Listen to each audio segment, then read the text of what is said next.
স্বামী বাসুদেবানন্দ একটা খুব সুন্দর কথা বলছেন, যে তিনি বলছেন যে একদিন খুব মনটা খুব খারাপ লাগছে, যে জব করতেও ইচ্ছে করছে না, মন ভীষণ চঞ্চল, সবকিছু যেন খুব মেকানিক মনে হচ্ছে। এটা আমাদের মধ্যেও তো মাঝে মাঝে হয়, যে মাঝে মাঝে মনে হয় সবকিছু খুব মেকানিক হচ্ছে। জব করে চলেছি, পুজো করে চলেছি, পাঠ করে চলেছি, মেকানিক হচ্ছে, কাজের কাজ কিছু হচ্ছে না, কোথাও কি যেন মনে হচ্ছে একটু আটকে গেছে। তো মা, তো তিনি এটা খুব সুন্দর জিনিস করতেন, এটা আমি নিজেও করি, আপনারাও করবেন। মায়ের বই রাখবেন বা কথামৃত রাখবেন।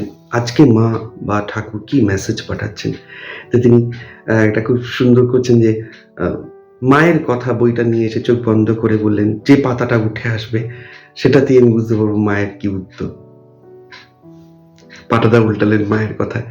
অদ্ভুত সুন্দর একটা কথা মা তাকে পুরো বইয়ের থ্রু দিয়ে একদম স্পিরিট কানেকশন হয়েতে বলে দিলেন, যে খুলতেই চোখে পড়লো যে মা লিখছেন, রোজ কি কারোর ঈশ্বর দর্শন হয়? ঠাকুর বলতেন, ছিপ ফেললে কোন দিন পেল, কোন দিন পেল না, তা বলে কি চেষ্টা ছাড়তে আছে? এত চঞ্চল হলে চলবে কেন? যা পেয়েছ তাতেই লেগে থাকো। আর কেউ তোমার থাক না থাক, আমি তো তোমার মা আছি।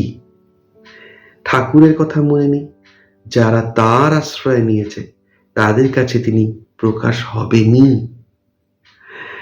খুব সুন্দর একটা কথা, যে মা হাল ছাড়তে বারণ করছেন। মা এটাও বলছেন, রোজ সমান আসবে না, ওঠা পড়া এটাই নিয়ম। এই ওঠা পড়ার মধ্যেই কিন্তু আমাদের স্থির হয়ে লেগে থাকতে হবে। যা আমরা পেয়েছি তা নিয়েই লেগে থাকবো।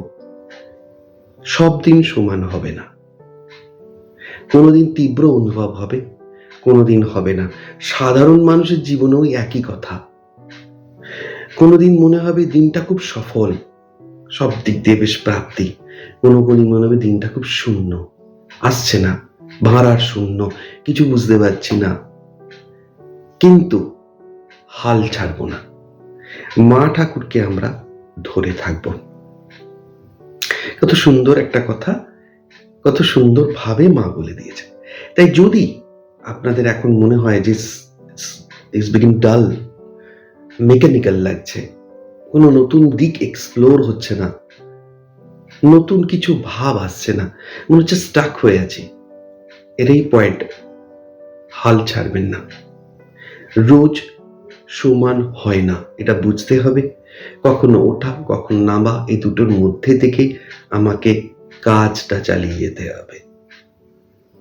কারণ ঠাকুরের একটা অ্যাসুরেন্স আছেই, যে তিনি আছেন, মা আছেন, আমার পেছনে ঠাকুর মা আছেন। অতএব খারাপ ভালো কোনো দিকে না থাকিয়ে, সুখ দুঃখ কোনো দিকে না থাকিয়ে আমরা আমাদের প্র্যাকটিস যেন চালিয়ে যাই। প্র্যাকটিসটা চালিয়ে যাওয়াটাই মেন। কি সুন্দর একটা উত্তর তিনি পেয়ে গেলেন, এবং যে উত্তরটা হয়তো আপনারাও আজকে পেয়ে গেলেন আমার ভিডিও মারফতে। কেমন লাগছে জানাবেন। যদি মনে হয় এটা শেয়ার করার দরকার আছে, শেয়ার করবেন। ভালো থাকবেন। জয় ঠাকুর, জয় মা।